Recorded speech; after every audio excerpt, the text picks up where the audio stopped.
Are we not giving these kids the opportunity to really say, okay, so if I'm not feeling good, I'm allowed to say, hey, mommy, I don't feel good. I want to stay home. And that's the joy of it right now. More kids right now are being raised out of love and not survival.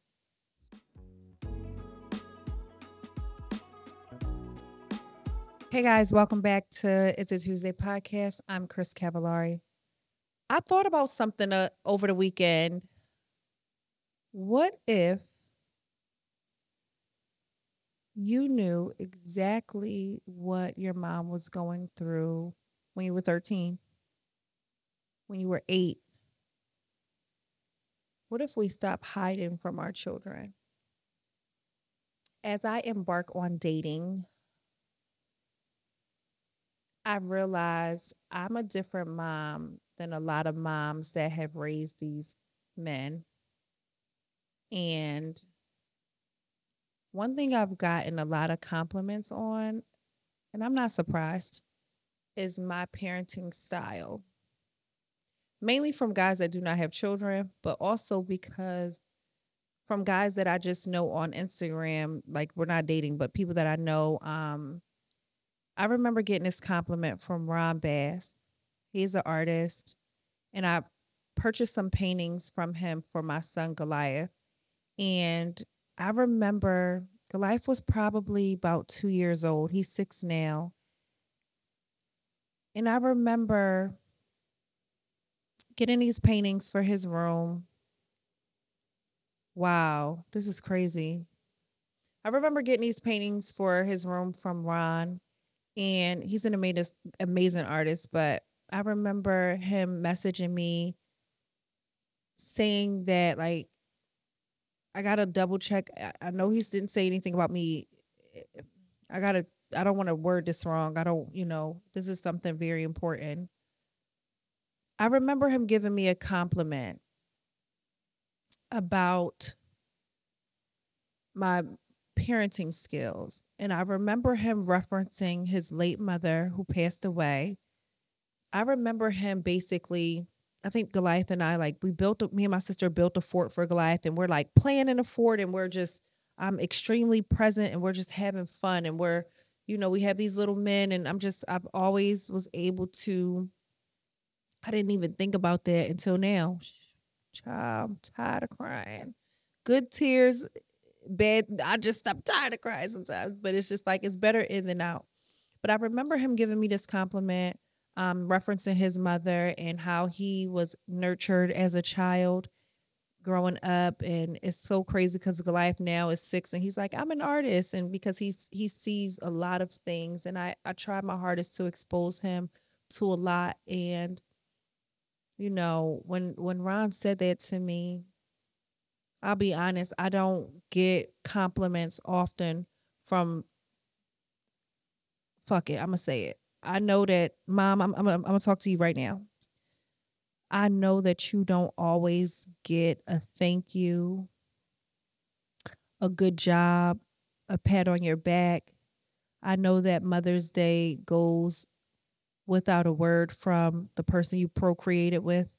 I'm here to tell you, just because they don't acknowledge it, and they acknowledge it, but just because it's not said to you by them, don't think that the love and the support and the acknowledgement can't come from the outside world.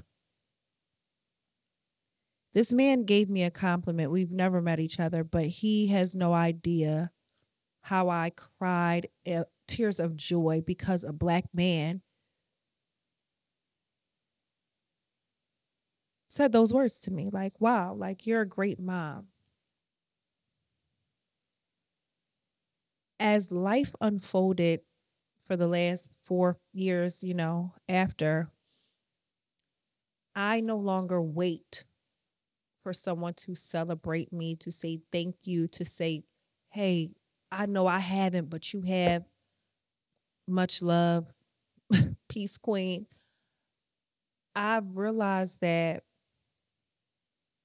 when I watch this little person in this happy environment being free, he can only do that because I do that. you know, I set the tone in our home.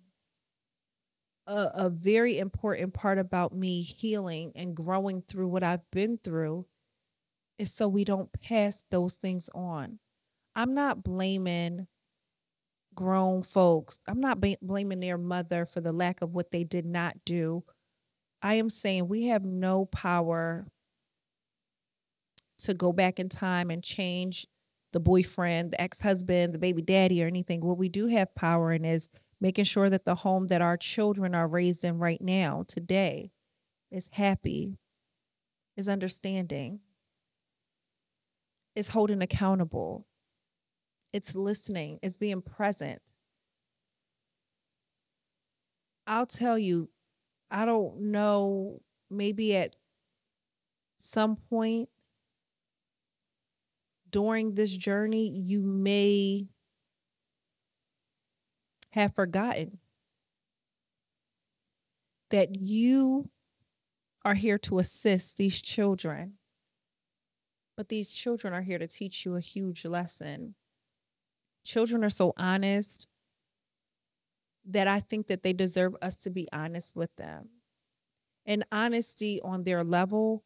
But the more and more I sit and I watch my son's mannerisms and I watch how I'm listening to some music and he's like, okay, wait, let me play something off my playlist. Or we're going over words on his wall and he's like, okay, your turn to read. And I'm like, I instantly think about, dang, sorry, Ma, I don't remember being helped with homework.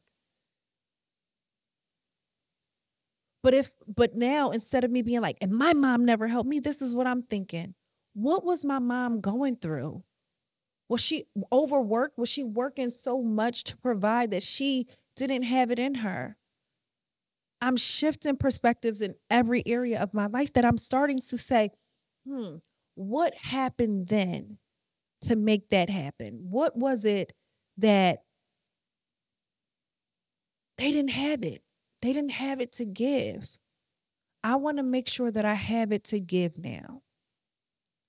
I want to make sure that I'm worried about what I'm doing and less about what everybody else is not doing. If something needs to be done, it takes less energy to just do it than to beat a dead horse. Now, I'm not saying to be okay with the lack of assistance. But what I'm saying is you only can control and you barely can control you. That's not really ours. Like we are not we just hear God, okay? But when I think about it, the little that you can control, the examples that you can set, being open and honest in your home. If you accidentally you having a bad day, is it wrong to tell your child like, "Hey, you know what? I'm sorry, mommy step. I was having a bad day.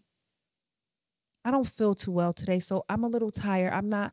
I, you can stay in my room and watch a movie, but mommy might fall. Like, are we not giving these kids the opportunity to really say, okay, so if I'm not feeling good, I'm allowed to say, hey, mommy, I don't feel good. I want to stay home. And that's the joy of it right now. More kids right now are being raised out of love and not survival. Even if the dynamic, like, and that's the thing, a lot of times you're thinking like, oh, it needs to be a two-family household for it to be healthy. No, it don't. I thought that before. I thought that in seventh grade when my friend's dad told me that if my dad was around, that I wouldn't be a teen mom. And then I later found out that he had a substance abuse problem. But my seventh grade self thought I was less than because I didn't have a mom and dad in the house. To know that the only thing is my mom working hard and not being there because she was working hard, I get it now. And I'm sorry. I'm sorry I judged you without understanding that you didn't have support. You did your very best. And now that I'm a mother of two and I have to I didn't realize that the first time. Now I'm trying to convince my 22-year-old like, "Hey," and I said, "Oh, that's why she doesn't realize it yet." But as we get better and we grow and we unlearn and we do things that work in our home, you start to understand giving grace is a lot easier than holding grudges. I'm gonna give you grace. I may not understand why you're choosing not to be present. I don't know what happened fully in your childhood that's making you go down this path. I'm gonna give you grace. I'm gonna pray for it. Now, trust me, it's hard. I'm not telling y'all it's gonna be easy to give a pat on the back and say whatever, throw your hands up. It's gonna be tough. It's gonna be tough. But I promise you on Judgment Day, God ain't gonna ask you about that. He sees what you do. Every time I think about that, I think about what am I doing? The more and more I look at my life and I see that the blessings that I'm getting is because I've been doing right. I do right by people. I'm not doing anything out of ill intent. Even when I'm being petty, it's like, that's one thing with black people. We have to make a joke out of it, or we have to be petty to get over it, or to feel like it's not bothering me. Nah, some shit be bothering me. Some shit is like, everybody don't have common sense though. Some shit is like, wait, what? I can't believe you. Well, I can. We're flawed. But what I want to do is talk to you, Mom. You have the opportunity to be exactly who you are in front of your children. Now, I'm not telling you make your butt cheeks clap in the thong and all of that. No, no, no. I'm not saying, okay, just go crazy. I'm saying age appropriate. I'm saying to be vulnerable. I'm saying it's okay to cry. There's this thing going around. This mom's crying and she's like, oh, I can't cry because the kid. No, you have to show them how to move through these emotions. I think about that a lot. I'll probably say it again.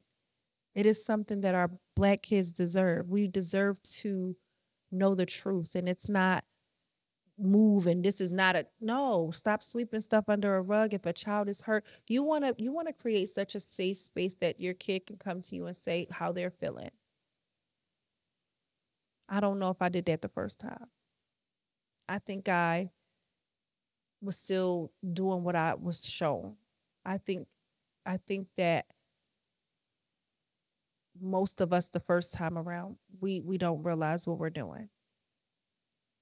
Every kid is different, but also every kid breeds a different mom. Now that I'm 39 with a 6-year-old, honesty is the best policy at his level. It's not because I said so. It's, hey, why do I have to go to bed? Because yesterday when we tried to get up, we had a really rough morning. But I think if we go to bed a little bit earlier tonight, you'll get some more sleep. And in that way, you'll have more time to have fun, like, playing out something. But it's explaining. And I don't think that we think we're supposed to explain to a child because I'm the mom, I'm the adult, you're the child, I'm bigger than you. My parenting skills have changed. And I thought that because it was just me, a single mom, that my son would lack. I'm happy to say that he has such amazing men around him that I know and I feel in my heart pieces of great men are just as good as one full whole man. But I would rather take this and shift my perspective. Maybe there's not a man in the house. That doesn't mean that there's not men around. That, it's a crazy place to be in, to think that we are raising the next batch of men, right? And we don't ever know if we're doing it right. But every time I get a compliment on, wow, I can tell that this, or just from being ourselves, that it soothes me a little bit. A guy telling me, wow, you remind me of my mom, and not like, oh, you were like, in a way of like, wow, I remember these things. So think about that. Think about what you needed when you were 6. Fathers or moms, whoever hears this. Think about what you needed at 6, at 10, at 12, 14, whatever. Just think about the the real, like, the attention that you give to detail of these children. Like, it's a beautiful thing to witness, and it's nice that we get to slow down because a lot of us have a lot more control over our lives and our day than our parents did. A lot of us are, entrepreneurs. If we're not entrepreneurs, we still, these new people, we be like, fuck that job. You know what I'm saying? But taking that time to really pour into your children. And not to take away from them, but I'm like, yo, the more I'm parenting you, I'm healing me. I know exactly what you needed because I needed it. You just need somebody to listen. You just need somebody to put the phone down, stay home a little bit, d- cuddle. You're going to nurture yourself. You're going to nurture that inner child in you when you slow down and you're exceptionally present. You're not always going to get a thank you. You're not always going to get a pat on the back. But I tell you one thing, the biggest hugs and smiles are going to come from the best little people.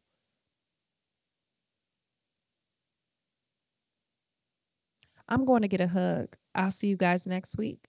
Thank you. Bye.